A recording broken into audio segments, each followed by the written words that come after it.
Welcome to today's presentation on the USDA's Coronavirus Food Assistance Program, Support to Farmers and Ranchers. We encourage participants to submit questions through the Q&A box. However, questions will not be answered live during the webinar, yet will be answered after the event. This webinar is being recorded. Participants may also send questions they may have to cfap.webinars@usda.gov. Sonia Jimenez, Deputy Director of the Specialty Crops Program, please take it away. Thank you, Jeff. I think Jeff has you all muted, but just in case, make sure that you're muted so we don't have background noise. Like Jeff said, I'm Sonia Jimenez, the Administrator for AMS Specialty Crops Program. I've been with USDA in multiple capacities for almost 30 years, mostly serving the specialty crops industry. I'm going to start by giving you a general overview of this program. The program would provide direct support based on laws for agricultural producers where prices and market supply chains have been impacted. It also assists producers with additional adjustment and marketing costs resulting from lost demand and short-term oversupply caused by COVID-19. USDA evaluated commodity-specific losses occurring during the January 2020 to April 2020 timeframe for immediate assistance. In addition, to the extent possible, we evaluated near-term adjustment costs and supply disruptions over the next few months for sectors where prices have declined significantly for additional assistance. The program is available to producers regardless of size and market outlet if they suffer an eligible loss. We know that the disruption to markets and demand is significant, and these payments will only cover a portion of the impacts on farmers and ranchers. This is a general overview of the program. More details will be available in the rule to be published in the Federal Register. But right now I want to turn it to Bill Beam, FSA's Deputy Administrator for Farm Programs, to give you an update on what you can expect as you prepare for sign up. Bill? Yeah, so thank you, Sonia, and thank you everybody for taking the time to join today. Just a little bit about myself. So I'm a farmer. I'm talking to you today from my kitchen at my farm in eastern Pennsylvania. I live about 30 miles west of Philadelphia, and we grow corn, soybeans, wheat, and I have a few Black Angus cattle. I have to tell you, a little side note, being a farmer, we always talk about the weather. It's been a cool, wet spring here in eastern Pennsylvania, but the sun is shining today and the planters are running, and I'm watching them as I look out my window here, go up and down the road, so it's always exciting to have spring. I'm also Deputy Administrator for Farm Programs, responsible for overseeing and implementing policies, procedures that regulate the delivery of federal farm programs. USDA will soon begin taking applications for CFAP.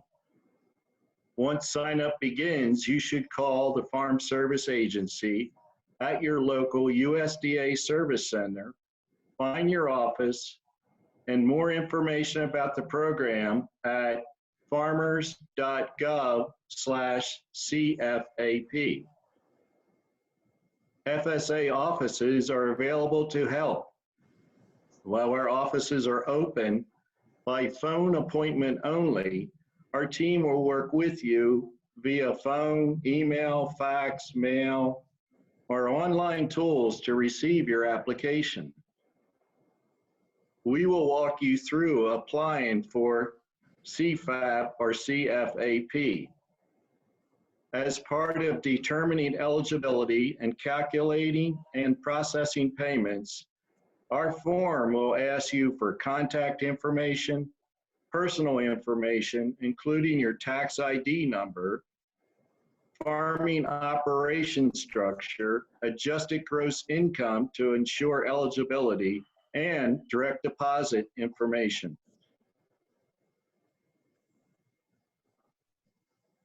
Please do not send any personal information to USDA without first initiating contact through a phone call. We take your privacy and security of your information very seriously. In addition to the application form, our staff will work with you to complete portions of CCC 902 Farm Operating Plan if necessary. So I'm going to be listing various forms as I go through the process here. You may want to jot down some of these numbers. If not, you can find them later at farmers.gov/PFAP. So form CCC 902 Farm Operating Plan if necessary. Additionally, the following forms will be needed for CFAP. If you are an existing customer, this information is likely on file at your local service center. Form CCC 901 identifies members of the farm or ranch that is a legal entity. Member information will be completed by legal entities and joint operations to collect the following: members' names, addresses, and tax ID numbers, and citizenship status. Form CCC 941 reports your average adjusted gross income for programs where income restrictions apply. Form CCC 942, if applicable, this form reports income from farming, ranching, and forestry for those that exceed the adjusted gross income limitation. Form AD 1026 ensures a conservation plan is in place before lands with highly erodible soils are farmed, identified wetland areas are protected, and conservation compliance provisions are met. Form AD 2047 provides basic customer contact information. Form SF 3881 collects your banking information to allow USDA to make payments to you via direct deposit. While the application process is not started, you can begin completing eligibility forms, gathering and understanding your farm's recent sales and inventory. FSA has streamlined the application process to not require an acreage report at the time of application. And a USDA farm number may not be immediately needed. Once sign-up begins and USDA begins accepting applications, more program information and forms will be available at farmers.gov/CFAP.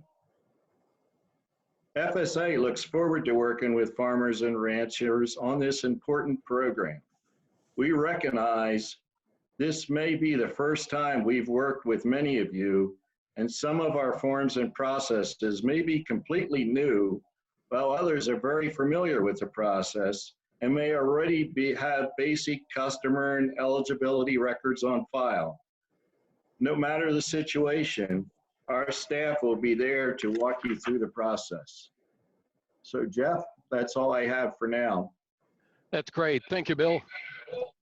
Thank you to all who have submitted questions to cfap.webinars@usda.gov address that we handed out earlier. We can answer a few of the ones that have come in so far. The first question: what commodities and livestock are eligible? Sonia, would you like to address this one? Yes, of course. The program is open to producers of crops, livestock, dairy, and specialty crops, regardless of size and market outlet. If they suffer ineligible loss as authorized under the CARES Act, the Coronavirus Aid, Relief, and Economic Security Act.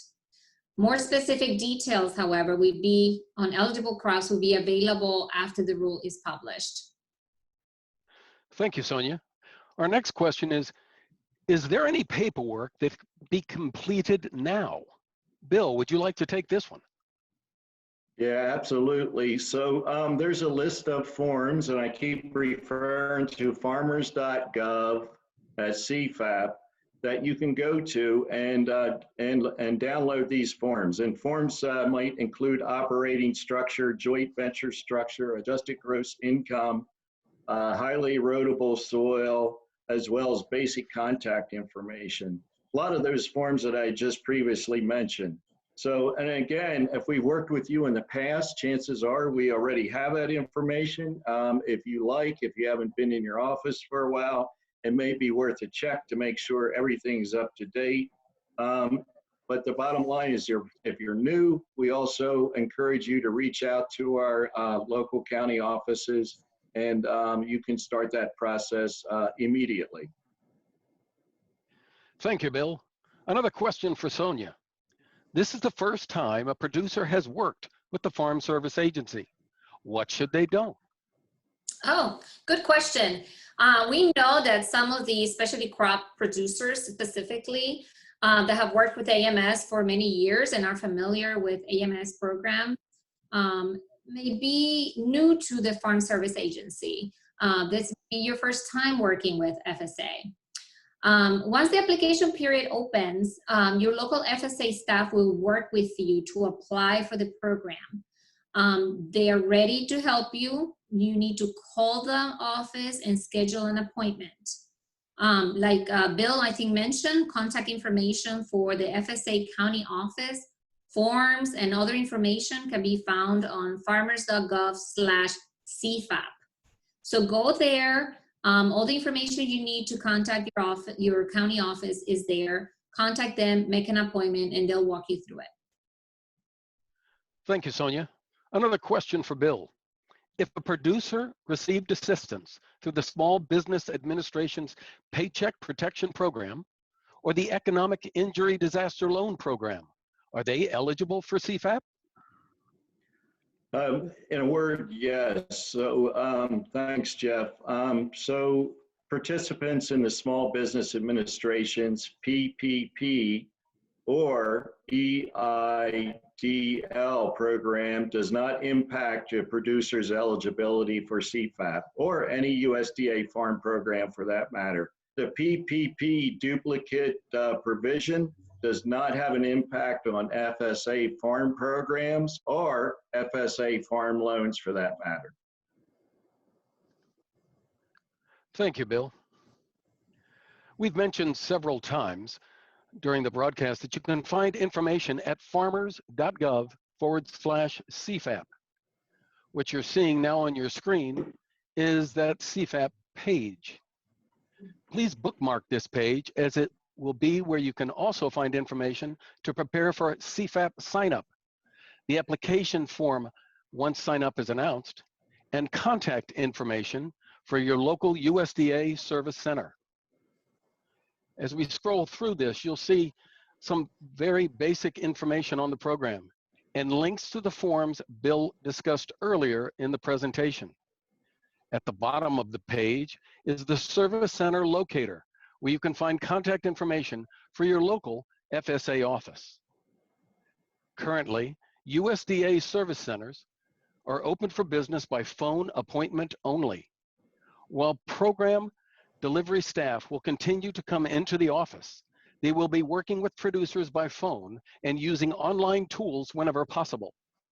All service center visitors wishing to conduct business with the FSA are required to call their service center to schedule a phone appointment at this time. In closing, I'd like to thank both Bill and Sonia for their time, but more importantly, we'd like to thank all of you for joining us today. Again, as we conclude the presentation, remember a recording of the webinar along with answers to the questions we've received will be posted on farmers.gov/CFAP or CFAP. Again, thank you for your attention today.